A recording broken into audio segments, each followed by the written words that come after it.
Bien, pues buenos días, bienvenidos a la segunda sesión del taller Creación de Empresas. Recuerden que estamos perfilando nuestro taller hacia los temas inmobiliarios, entonces tanto los ejemplos como la explicación, bueno, pues va en ese sentido, ¿no? Y vamos a iniciar nuestra sesión, como lo pueden ver en la diapositiva, y si estás escuchándome de manera sincrónica, bueno, para acompañarte en este momento de introducción es importante que tomes tu infografía de repaso, porque finalmente a partir de ella es que estamos, bueno, iniciando esta sesión en este momento. El emprendimiento es una lógica que se espera que tanto el futuro profesionista o futuro eh, egresado como las personas que tienen interés en mejorar su calidad de vida, pues sea un camino hacia un éxito de vida, ¿no? Un éxito de existencia, donde su familia se vea de alguna manera mejorada, su estatus social mejore, todo esto que puede y que está enmarcado hoy día en el concepto de éxito de una persona. Entonces el emprendimiento, que es precisamente generar, emprender, crear una empresa, un negocio que tú vayas haciendo florecer, que vayas administrando correctamente, que lo vayas empujando para que se posicione en el mercado y después pues obviamente se ancle y se mantenga como un negocio que te dé para funcionar, pero que además te haga sentir orgulloso de ser emprendedor, pues es una de las tareas más difíciles de llevar, porque el emprendimiento como tal pues es meterte en una hondura de una condición difícil, ¿no? Pareciera que solamente es aperturar un negocio y anunciarte a los interesados y que te empiecen a comprar, pero en la lógica el emprendimiento trae cosas mucho más difíciles de sortear, porque, bueno, estás adentrándote a un ámbito económico que, por ejemplo, para la autoridad significa la recolección de impuestos, para tu cliente significa el cubrir una necesidad, pero también con un grado de calidad que sea suficiente y que no sea engañoso. Por ejemplo, para tu competencia, pues significas precisamente alguien que va a estar presente también en el mercado y que puede significarle la pérdida de clientes. Entonces, hay muchos implicados, estás entrando a un ambiente diferente a lo que estás acostumbrado, por lo tanto lo importante es que te quede bien claro cómo lo vas a ir haciendo. Y el taller en sus 5 sesiones lo que pretende pues es precisamente darte las herramientas suficientes para que tú te vayas acompañando, y eso no quiere decir que sean todas, puede ser que según el sesgo de mercado que tú elijas es precisamente la dificultad con la que te vas a enfrentar, ¿no? Eh, el ambiente inmobiliario es un ambiente que está recientemente, decíamos la sesión pasada, iniciando en México, se está posicionando. Hay ciertos estados que ya están localizados como fuertes en cuanto a ecosistemas inmobiliarios, pero el grueso de nuestra República Mexicana pues todavía no tiene ese costumbre de administrar y o vender y comprar bienes inmobiliarios a partir de un agente que con todo pues técnicamente sabe mucho más que cualquier persona que quiera adentrarse en esos procesos. Entonces la sesión pasada decíamos,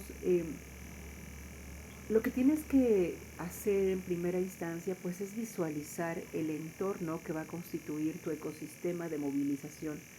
Por ejemplo, la parte de si te vas a dedicar, o sea, tienes que definir qué tipo de negocio quieres ser, tal vez en la primera idea, es decir, quiero ser una consultora, quiero ser una comercializadora, que voy a ser una desarrolladora, y en función de esta primera idea, pues vendrá un análisis de tu entorno, porque cada uno de ellos significa lo mismo pero no igual. Entonces, eso hace que tú tengas que tomar decisiones muy específicas, ¿no? Entonces, la primera condición que te decía la sesión pasada, pues es elegir precisamente la parte de qué quieres ser. ¿Quieres ser una comercializadora? Dedicarte a ser alguien que funja simple y sencillamente como un enlace entre alguien con una propiedad y otra persona que quiere rentar o comprar. o quieres ser un administrador de propiedades que tenga que ver con cuestiones de, a nombre de otras personas, eh, hacer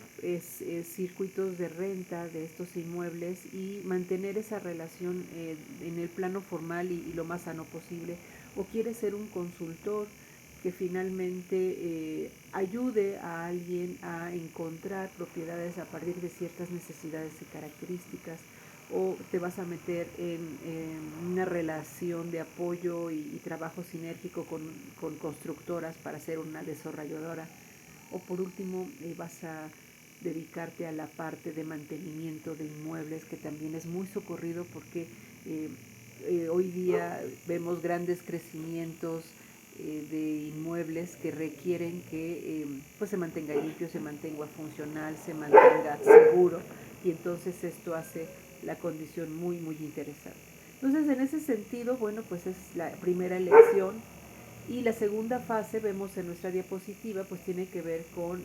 el diseño de la propuesta de valor, es decir, en qué te vas a diferenciar con respecto de la competencia. Y esto pues es obviamente delimitar ese elemento que te hace diferente con respecto a los demás y que te coloca en un plano de competencia dentro del ambiente de tu ecosistema de funcionamiento, ¿no? Y bueno, ¿a quién tienes que tener en cuenta para funcionar en el caso, por ejemplo, de México, ¿no? Donde hay ciudades que ya están como muy fuertes en cuanto a condiciones de ecosistemas inmobiliarios, y decíamos grandes partes del país, ¿no? Aquí en la diapositiva te pone cuáles ciudades están en crecimiento y siendo fuertes. Y para conocer ese elemento, pues tienes que analizar tu ambiente político, que tiene que ver con cómo están los gobernantes visualizando todo lo que tiene que ver con vivienda social o desarrollos privados, o lo que se le conoce como planeación urbana de las ciudades, donde el político está visualizando, por ejemplo, qué zonas se van a convertir en zonas de alto poder adquisitivo, qué zonas se están convirtiendo en zonas de vivienda social, y cómo va a responder con servicios públicos a esas zonas que se están desarrollando. Y entonces tú tienes que estar muy pendiente de esa planificación que tiene el gobierno, ¿no? Obviamente el ambiente económico es importantísimo porque pues de cómo la sociedad esté funcionando económicamente depende si te van a rentar a tales o cuales costos, si te van a poder comprar viviendas, si tienen la capacidad para una vivienda social de tal o cual cosa. Entonces, el ambiente económico y social es una lectura de la sociedad finalmente. En cuanto a tecnología, pues obviamente tiene que ver con cómo está movilizándose toda la condición de herramientas tecnológicas que te puedan ayudar tanto para la administración como para el desarrollo, como para la movilización. Hoy día, por ejemplo, por poner un ejemplo muy sencillo, el que puedas hacer un mantenimiento de una casa a partir de pintarla con estas como pistolas de pintura, que es mucho, muy rápido, pues te ahorra a un ejército de pintores y lo hace 2 o 3 personas. Entonces eso mitiga los costos y permite pues que tú tengas una mejor presencia, ¿no? Y obviamente el ambiente ecológico y legal, porque bueno, te comentaba la sesión pasada de cómo a partir de ciertos mandatos internacionales, la redensificación de las ciudades obliga a los gobiernos a tomar en cuenta formas de habitación distintas a las que estábamos acostumbrados, por ejemplo, en México. En México tú vas a una población costumbrista, no lo sé, Guanajuato, Mérida, Puebla, Guadalajara, y las casas son horizontales, es decir, se crecía de manera horizontal. Hoy día, con la idea de la redensificación, pensando en un mundo verde, pues en un solo edificio se planea tener áreas comerciales, áreas de diversión, áreas de vivienda, que le solucione a la persona en un espacio corto la mayoría de sus necesidades, todo ello con la idea de contaminar menos, de que se movilice menos en el carro, de que tenga actividades menos agresivas contra el ambiente, porque obviamente ya como humanidad nos hemos dado cuenta de lo difícil que se puede convertir. Entonces, pues todas estas decisiones te llevan a preguntarte, cómo quiero ser como empresa, qué voy a dar como valor de propuesta, ventaja competitiva, cómo está mi ambiente con respecto a lo que yo quiero ser y tomar la decisión para trabajarlo. Entonces, eh,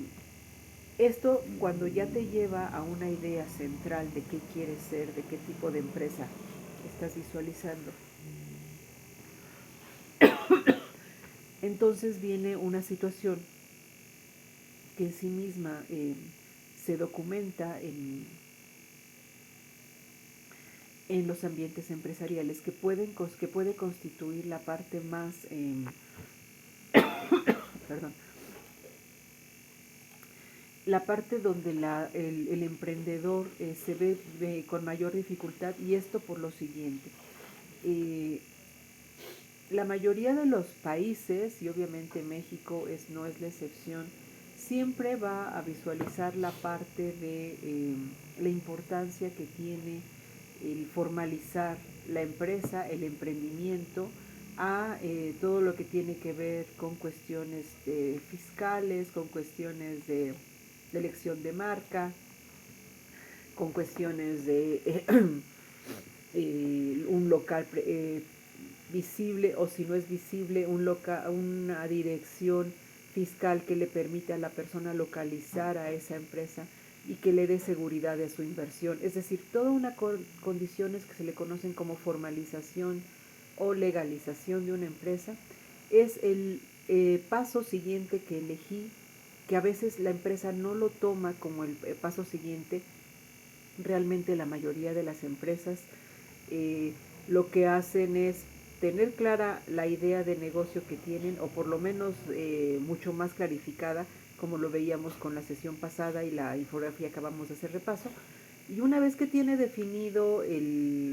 la idea de empresa que quiere, lo primero que hace es empezar a promocionarla. Es decir, elige una forma de mercadeo, hace una planeación de un tipo de campaña de marketing y se adentra al mercado, pues obviamente porque es la lógica del emprendedor es, ya que tengo la idea de empresa, pues entonces me voy a anunciar para que mi mercado empiece a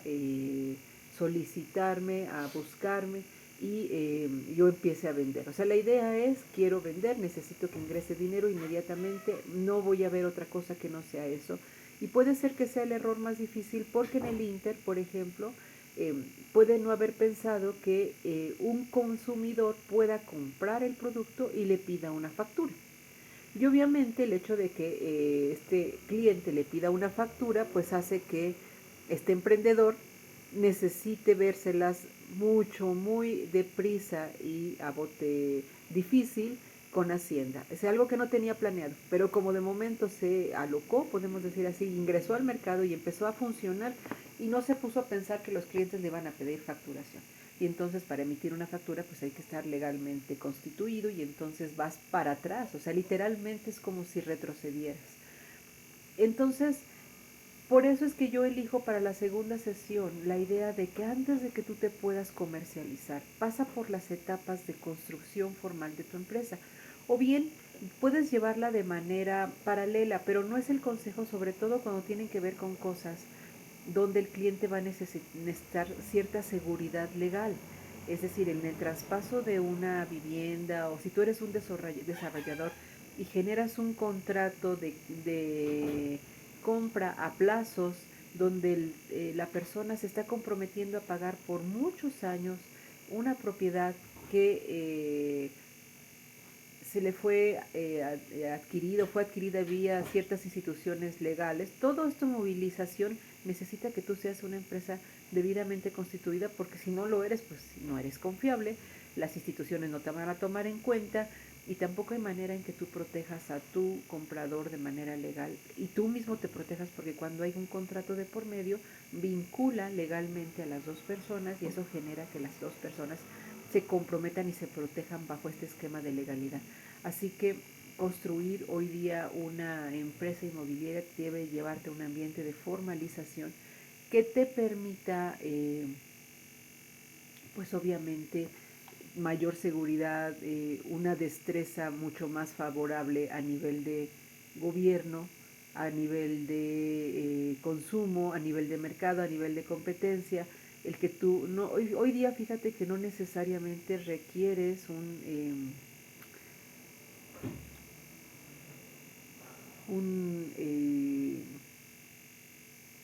espacio físico como tal. La condición digital ha mejorado mucho esta posibilidad de que tú puedas tener oficinas virtuales o atención vía correo electrónico y todo, pero finalmente el gobierno te va a decir, pues tú puedes tener un ambiente digital para la atención al cliente, pero definitivamente la correspondencia legal y todo lo que tiene que ver con funcionamiento desde el punto de vista legal tiene que tener una dirección física. Y tienes que darla de alta y tienes que cumplir una serie de condiciones que eso le daría seguridad y certeza a tu cliente. Entonces la informalidad, el riesgo de la informalidad, pues es precisamente lo que nos dice la diapositiva. Es como si no tuvieses estructura, es la exposición del patrimonio tanto propio como el del cliente a una condición de riesgo y obviamente pues no funciona, ¿no? El INEGI nos dice, el agente inmobiliario sin estructura legal expone su patrimonio personal, limita su crecimiento crediticio y opera a ciegas financieramente, lo dice el INEGI, y obviamente pues se está condenando a una condición de pérdida y de aspectos legales realmente difíciles, es decir, porque no solamente es tu patrimonio, es el patrimonio de otra persona con la que vas a jugar y obviamente esto te puede llevar a condiciones muy negativas. Te cuento una anécdota rapidísima aquí en Puebla. Eh, Aquí en Puebla llegó una financiera ofertando invertir tu patrimonio económico en estructuras inmobiliarias, es decir, en la apropiación inmobiliaria. La idea era comprar terrenos y luego obviamente revenderlos pues a un precio superior, y esta relación de superioridad de mayor dinero pues era lo que te iba a regresar dividendos a tu inversión, y entonces pues todo sería muy bonito, ¿no? Porque todos sabemos que la propiedad inmobiliaria pues es de alta rentabilidad. ¿Qué fue lo que pasó? Fíjate que era una institución debidamente establecida, de hecho tenía locales, tenía personal contratado, se eh, ofrecía vía la televisión y el radio, se veía muy sólida, mucho poblano confió en ella, y a la vuelta de la esquina llegó un momento en que quebró. Y todas las propiedades que según esto ofrecía como eh, amparo para la inversión, se hizo cuentas que estaban superadas 10 veces en su valor. Es decir, decían, a veces ni vendiéndola 10 veces a su mejor valor iba a poder pagar toda la inversión de la gente que tenía. Fue un fraude tremendo. La persona fue a la cárcel, los inversores se quedaron sin su inversión y perdieron todo. Fue una condición muy triste, y la empresa estaba debidamente constituida. O sea, no hay una seguridad, así que imagínate si estando debidamente constituida no hay una seguridad, ¿qué pasa cuando no hay una constitución total? Pues obviamente eso genera mayor problema. Entonces la invitación a formalizarte es un poco para enviar una señal de fortaleza, de legalidad, de seguridad, pero también si quieres hacer cosas malas realmente no hay una condicionante que te diga que no, ¿no? Pues te digo, la persona está en la cárcel. Entonces la certeza de la formalidad pues obviamente te lleva a que tu modelo de negocio vaya cumpliendo con ciertas características que blinden tu empresa y a tu cliente a largo plazo. Y obviamente porque la idea del emprendimiento, si tú tuviste tu taller de emprendimiento, te acordarás que el profesor te decía, es que el emprendimiento es una inversión de vida. Si la persona está emprendiendo una empresa, porque lo que quiere es mejorar su nivel de vida. Y entonces obviamente lo que hace y lo que produce y en lo que confía y las invitaciones que hace a sus clientes para consumirlo, pues es en una idea de ganar, ganar. Yo te vendo, tú satisfaces tu necesidad y yo a mi vez quedo satisfecho como un emprendedor que va cumpliendo su tarea de ir mejorando su nivel de vida. Así que esta es una condición importante. El autor Alexander Osterwalder eh, generó un andamiaje de 9 pasos para poder generar la formalización Dice, estos 9 pasos te deben de llevar poquito a poquito y en forma visible hacia identificar elementos de riesgo, pasos que debes de cumplir, quiénes deben de estar involucrados, y en este paso a paso, pues fundamentalmente lo que vas a hacer es lograr una buena formalización de la empresa, y esta formalización te puede llevar a condiciones mucho más favorables. Entonces, estos 9 bloques de construcción van a ser 3 iniciales, uno que significaría como el punto de no retorno, es decir, una vez que ingreses a este punto que está marcado como propuesta de valor, ya no podrías regresar y desdecirte de tu intención de hacer una empresa, porque ya llevaste mucha inversión, ya en tiempo, puede ser que en recurso, ya inmiscuiste a muchas personas en este proceso. Entonces este punto de no retorno es simple y sencillamente la parte donde ya no puedes regresar y ya tienes que pasar a las siguientes etapas. Bien, vamos a ver los primeros, ¿no? Primero que te dice es define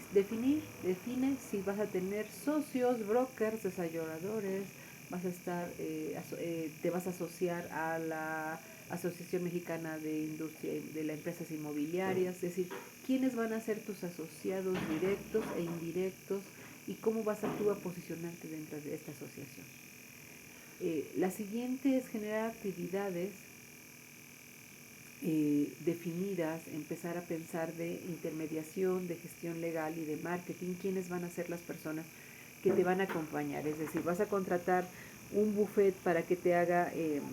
toda la conformación de acta constitutiva, vas a contratar a quien para tu marketing, vas a trabajar a lo mejor con un agente que te ayude en la constitución de empresas. Hoy día el gobierno ofrece asesorías para la integración de tu emprendimiento y funciona como esta intermediación, como estos intermediarios que te apoyan para el desarrollo de tu empresa.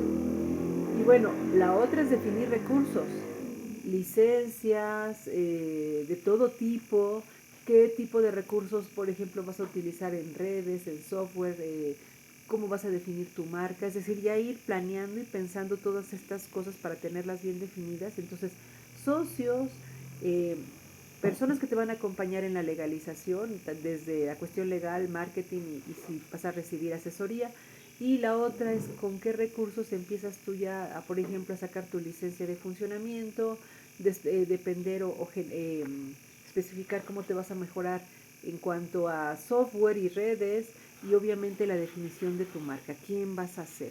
cómo te vas a llamar, cómo vas a funcionar, quién vas a ser. Y con todo este elemento ya en la bolsa, bueno, pues ya tienes la posibilidad de empezar la parte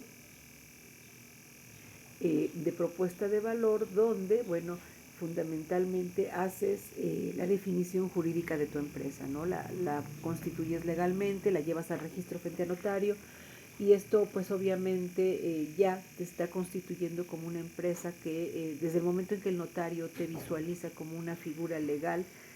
pues ya te asigna, por ejemplo, qué tipo de empresa vas a hacer, con qué tipo de inversión estás funcionando,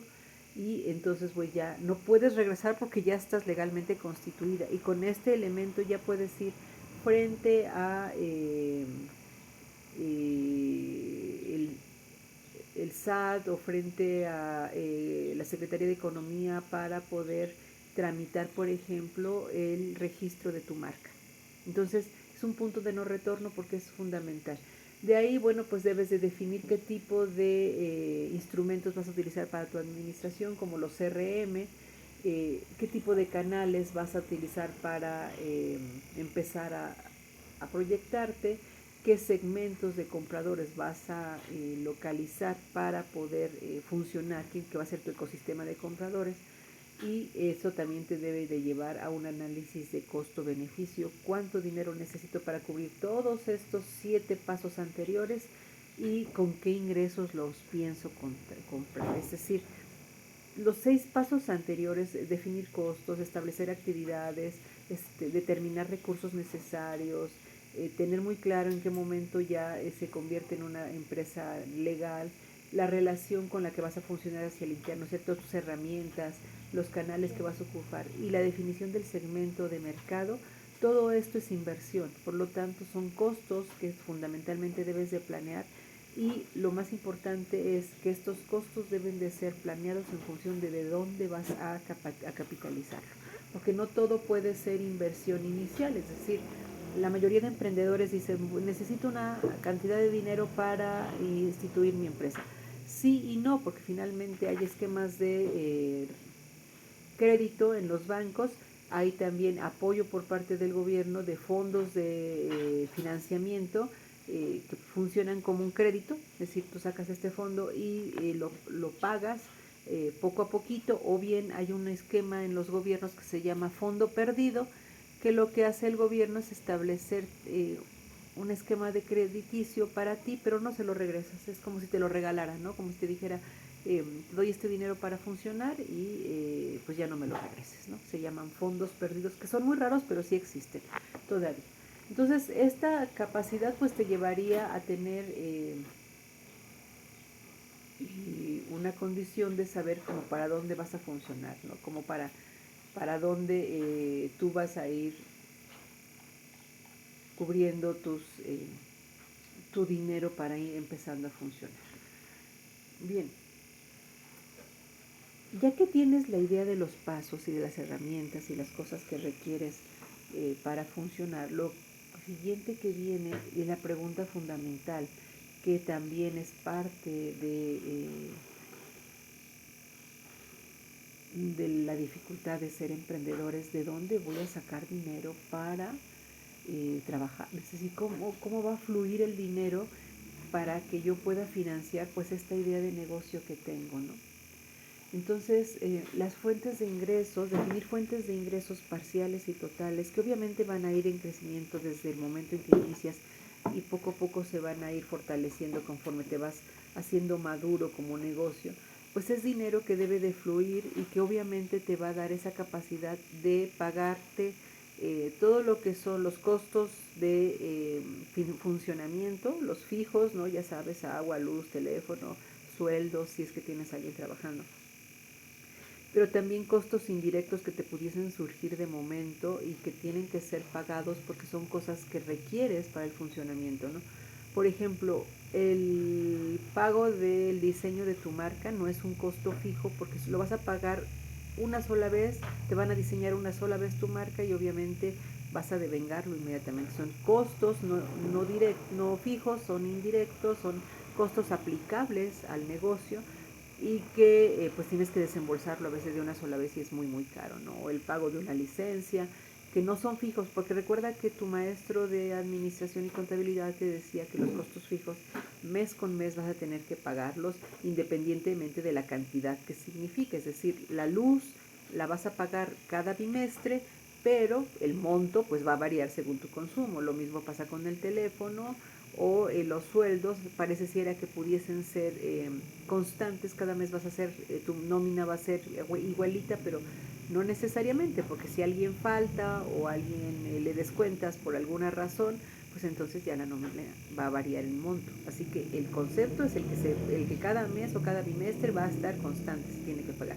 El monto de ese concepto es otra cosa distinta, pero tienes que estar entendido que tiene que fluir dinero para esto, si no te vas a estar tronando los dedos cada mes para poder finiquitar, por ejemplo, la renta, ¿no? De tu local. Entonces, hay en tu ecosistema elementos que te permiten ese tipo de ingresos, pues entre los cuales está las comisiones, por ejemplo, ¿no? Si realizas una venta, tú estás comisionado por esa venta y esa comisión pues es precisamente lo que te permite ingresar eh, el dinero a tu empresa. Pero en tu sector, el que tú establezcas, por ejemplo, le digas a una persona, yo lo ayudo a vender su propiedad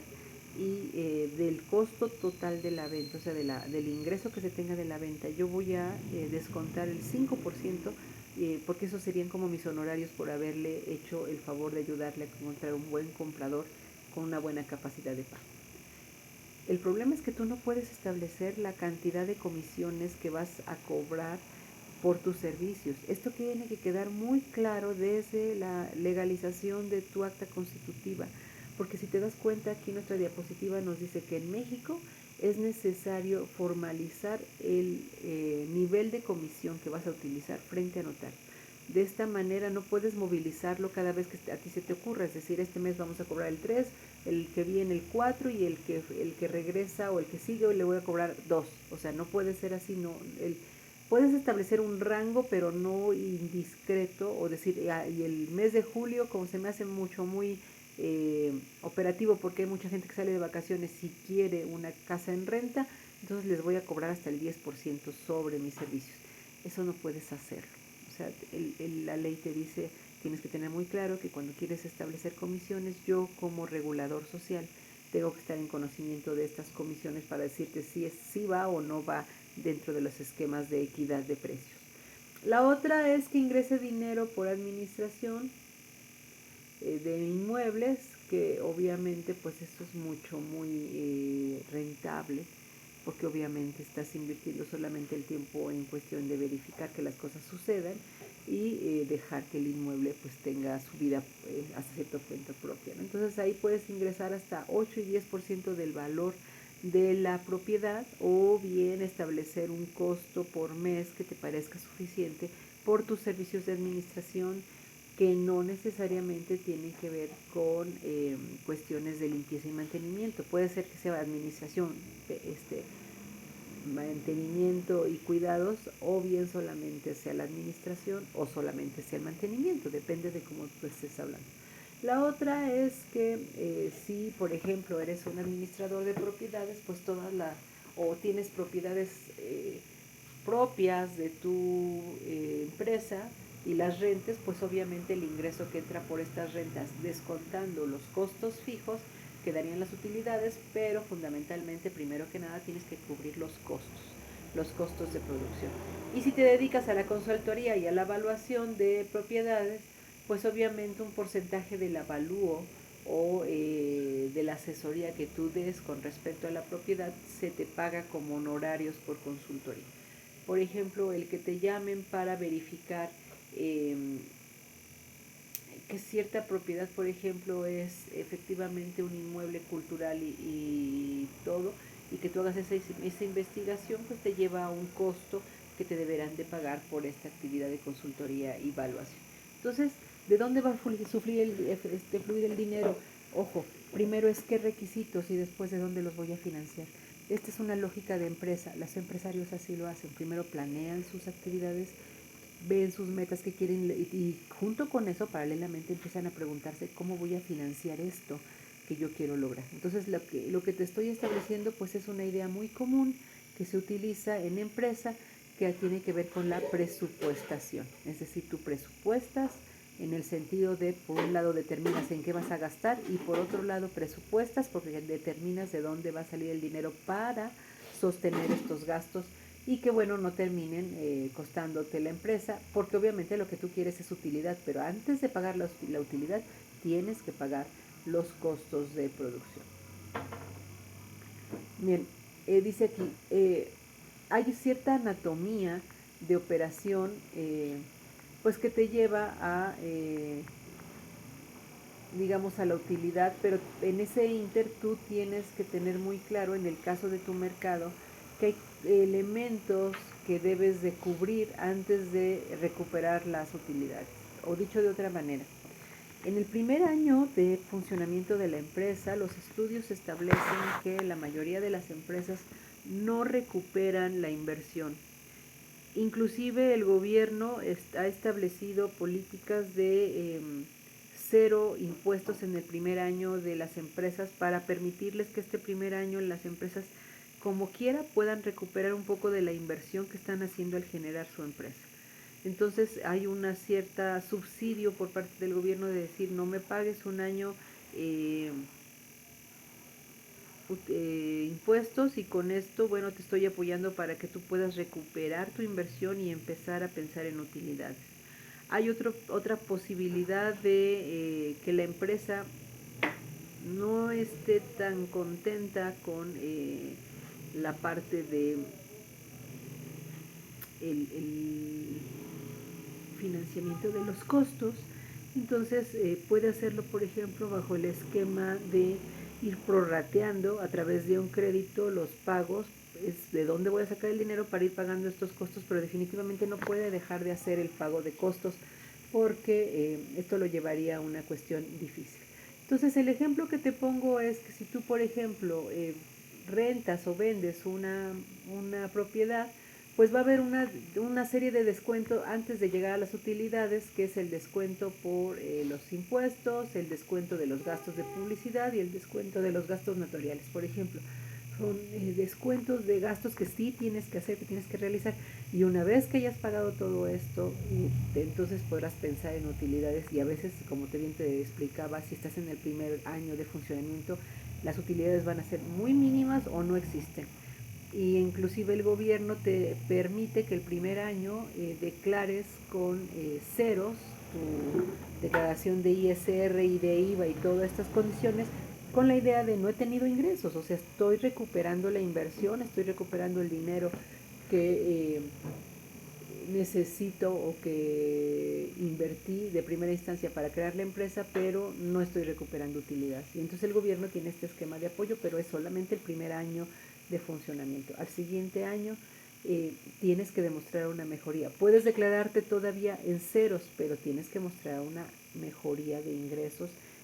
manteniendo, por ejemplo, el flujo de efectivo para pagar todos los demás costos e impuestos que no le estás pagando al gobierno.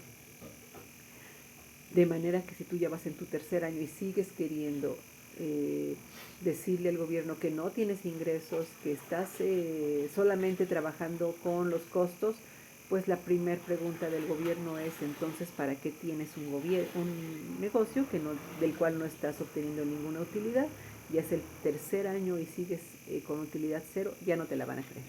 O sea, van a saber que estás declarándote en ceros de manera engañosa, pero que sí tienes ingresos o que sí estás teniendo posibilidades de utilidad con tu negocio. Y esto obviamente, por ejemplo, ahorita no es muy visible, pero hubo un momento cuando las sociedades eran pequeñas que había como cobradores de impuestos en la calle que se dedicaban a observar las formas de consumo de las personas para decirles, dices que eres pobre, pero consumes tal y tal cosa. O sea, este consumo que hace la gente últimamente que nos permite ver que a veces consume por encima de sus capacidades. Entonces tú tienes que pagar los costos antes de pensar en utilidades y pues eso te llevaría a la cuestión de cómo puedes tú financiar esta cuestión. Bien,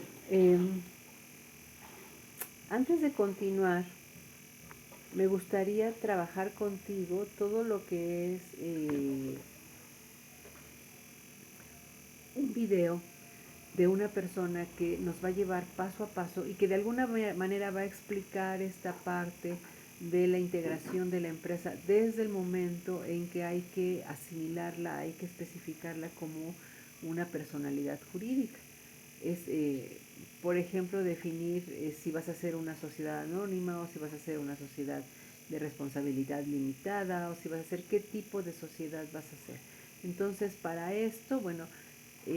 vamos a ver este video que te dice paso a paso cuál es el elemento que necesario para llegar hasta la definición del tipo de empresa que estás. Y después del comentario, pues regresaríamos sobre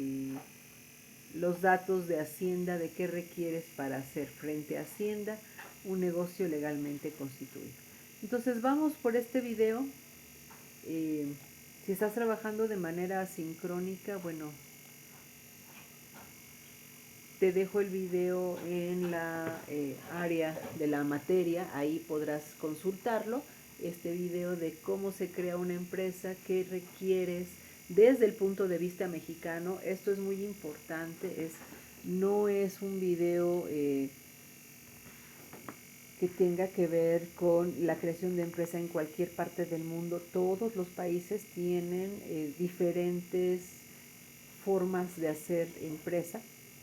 y entonces pues eso obviamente lo lleva a que tú entiendas que si no visualizas esta parte, pues entonces pudieses creer que en cualquier lado que te pares vas a poder hacer la empresa como tú creas conveniente y no es el caso, ¿no? Hay esquemas, por ejemplo, se me ocurre ahorita, en un momento me recuerdo que leyendo sobre comercio internacional y negocios internacionales, si tuviéramos aquí compañeros de ese sesgo, eh, en los países de corte musulmán, el sistema bancario es muy distinto a nuestro sistema bancario. Ahí es un sistema bancario que inclusive está controlado de manera, eh, digamos, religiosa, donde los créditos se ven como una ayuda que te hace la sociedad. Fíjate, no te la hace el banco, sino la sociedad te hace una ayuda para que tú pongas un negocio, y entonces el compromiso de pago lo adquieres con tus conciudadanos, con las personas que son parte de tu sociedad. Y además el crédito no es tan rapaz como lo es en los bancos comercial del occidente. Entonces, con esto quiero darte como ejemplo que dependiendo del tipo de pues empresa que vayas a poner, el nivel, todo, pues es también saber de qué se trata y todo eso. Entonces vamos a ver el video, nada más déjenme ver que lo cargue. Lo tenemos por acá, pero mi computadora está un poco lenta. Denme un minuto, por favor.